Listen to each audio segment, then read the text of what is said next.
je veux parler à ceux qui ont peur de voir leurs proches sombrer dans l'oubli. Je veux leur dire ce que j'ai compris, moi personnellement, ce que j'ai vécu, et peut-être ce qui peut les aider. Moi, c'est Christophe, je ne suis pas médecin, je ne suis pas thérapeute, je suis juste un fils. Et depuis presque 10 ans, je vois ma mère disparaître doucement. À cause de quoi? La démence, Alzheimer. Un fléau, Alzheimer. Elle est encore là, mais elle ne parle plus. Elle ne bouge plus. Elle est... voilà, je vais vous en dire un peu plus par la suite, mais enfin, c'est complexe, quoi. J'ai parfois quelques sourires. Enfin, je la sens encore vivante, en tout cas. Quelque part, derrière ce voile, car la mémoire s'efface, s'estompe. Au début, j'ai eu peur, très peur.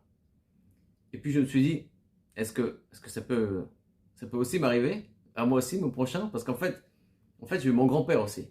Donc, mon grand-père maternel a aussi eu Alzheimer.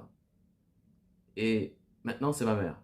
Et je me pose cette question. Et moi, est-ce que vraiment je suis le prochain sur la liste? Est-ce que c'est héréditaire? Qu'est-ce que c'est? D'où ça vient? Je me suis posé des questions. Alors j'ai cherché. J'ai cherché pendant des mois, des années.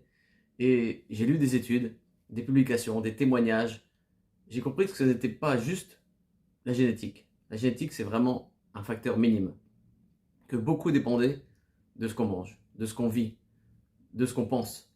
La nourriture est un facteur essentiel, surtout dans ce quotidien, dans ce qu'on peut manger, enfin, la suralimentation et plein d'autres choses.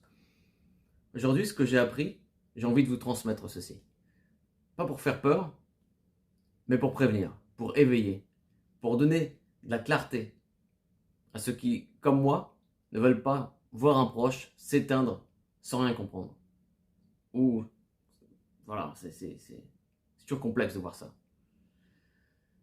Et je veux parler aussi de ce lien qu'on garde, même quand l'autre ne répond plus. Avec ma maman, par exemple. Parce que l'âme, elle reste là. Présente, silencieuse. Et elle ressent tout. Absolument tout. J'ai parfois des sourires. Je fais des bisous. Enfin, cette présence physique est importante. Si ce que je dis résonne avec toi, avec vous, alors le reste, voilà, je veux continuer à partager. Avec simplicité, avec amour. Et voilà, je ne sais pas où cette chaîne va me mener, où ces vidéos vont me mener, mais en tout cas, je veux partager ceci, partager ces moments. Et je ne veux plus attendre pour partager ceci. Car c'est un savoir, c'est plein de choses à partager, que ça fait des années où je garde ceci, mais voilà. Actuellement, voilà, je me lance et j'ai envie de partager ceci et j'espère que ça va pouvoir vous